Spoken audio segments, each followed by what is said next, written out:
नमस्ते विद्यार्थियों। संस्कृत की ऑनलाइन क्लासों में आपका एक बार पुनः हार्दिक अभिनंदन है। तो बच्चों, अपन नीति शतकम में अपन ने 11 पद्य पढ़ लिए थे। उसी श्रृंखला में अपन 12वें पद्य की ओर बढ़ते हैं। तो 12वें पद्य में भर्तृहरि जी ने हमें ये बताया है कि कौन सा मनुष्य पशु के समान होता है, अर्थात जो मनुष्य योनि में होकर के भी साक्षात पशु के समान होता है। तो चलिए इसका अपन सर्वप्रथम उच्चारण करते हैं। साहित्य संगीत कला विहीनः साक्षात् पशुपोच्छ विषाणहीनः तृणं न खाद्यन्नपि जीवमानः तद्भागधेयं परमं पशूनाम्। अब इसका अन्वय देखते हैं। यह साहित्य संगीत कला विहीनः सः पुच्छ विषाणहीनः साक्षात् पशुः तृणं न खादन् अपि जीवमानः तत् पशूनां परमं भागधेयम्।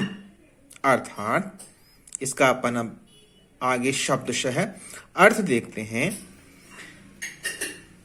तो देखिए, साहित्य संगीत कला विहीनः यानी जो मनुष्य साहित्य संगीत और नानादि कलाओं से रहित है, विहीन है, हीन है, उनको जानता नहीं है, ऐसा मनुष्य पुच्छ विषाणहीनः यानी पूंछ और सींग से रहित, साक्षात यानी मूर्तिमान, पशु जानवर है। और ऐसा जानवर है जो कि तृणम न खादन अपि यानी घास आदि को न खादन अपि नहीं खाते हुए भी जीवमानः यानी जीवित रहता है। तत् यही बात, यही कौन सी बात कि पशु तो है लेकिन पशुओं के खाने को नहीं खाकर के भी जो जीवित रहता है, ऐसी जो बात है वो पशुनाम यानी पशुओं के लिए परमम यानी बड़े ही भागधेयम सौभाग्य की बात है। अर्थात जो मनुष्य साहित्य संगीत तथा कला से रहित है, ऐसा मनुष्य उस जानवर के समान है, उस पशु के समान है जिसके ना तो पूंछ है और ना सींग है। अर्थात साहित्य संगीत और कलाओं से रहित मनुष्य हैं, वो साक्षात पशु के समान है। और साक्षात ऐसा पशु जिसके ना सींग है और ना पूंछ है। और वो मनुष्य घास आदि को न खाते हुए भी जीवित रहता है। और यही पशुओं के लिए बड़े ही सौभाग्य की बात होती है। अर्थात यदि वो मनुष्य घास आदि को खाने लग जाए तो फिर पशुओं के लिए चारे का या घास आदि का संकट उत्पन्न हो सकता है।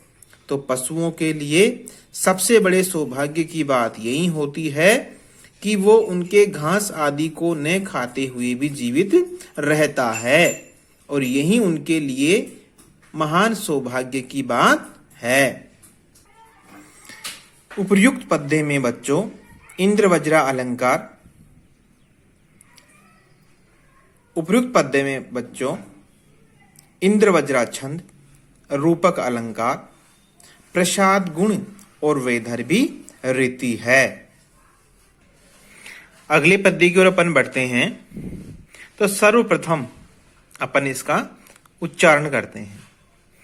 येषां न विद्या न तपो न दानं ज्ञानं न शीलं न गुणो न धर्मः ते मृत्यलोके भुवि भारभूताः मनुष्य रूपेण मृगाश्चरन्ति।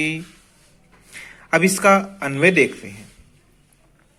येषां विद्या न तपः न दानं न ज्ञानं न शीलं न गुणो न धर्मः न ते मृत्यलोके भुवि भारभूताः मनुष्यरूपेण मृगाः चरन्ति। अब इसका अपन शब्दशः अर्थ देखते हैं। अर्थात येषाम यानी जिन मनुष्यों के पास, जिन पुरुषों के पास विद्या नहीं होती, साहित्य कला इत्यादि जो विद्याएं होती है उनका ज्ञान नहीं होता। तपः न, व्रतादि तप जिनके पास नहीं होते। दानम न, दान करने के लिए कुछ नहीं होता। ज्ञानम न, अच्छे बुरे का ज्ञान नहीं होता।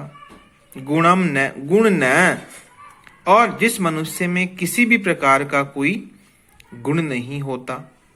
शीलम न, जिसके पास चरित्र नाम की कोई चीज नहीं होती। धर्म न, शास्त्रोक्त धर्म भी नहीं होता। ते वे पुरुष मृत्यलोके यानी इस जगत में भुवि भारभूताः पृथ्वी पर बोझ बन करके मनुष्य रूपेण यानी मनुष्य रूप में, मानव रूप में, मृगाः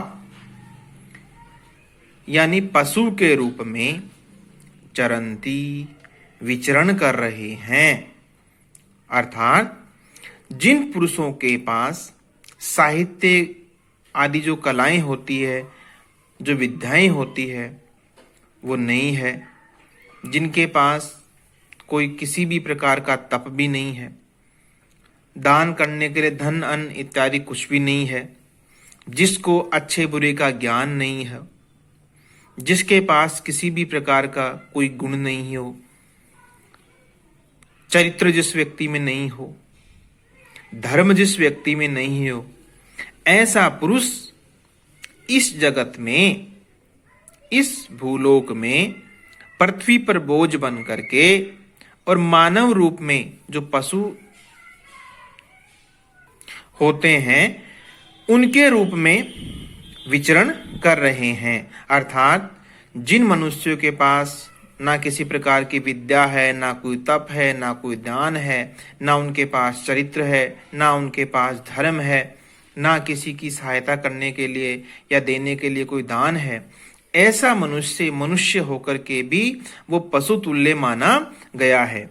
और ऐसे पशु तुल्य जो मनुष्य होते हैं वो इस भूलोक पर, इस धरती माता पर बोझ बन करके मानवाकृति में या मानव रूप में पशु होकर के विचरण कर रहे हैं।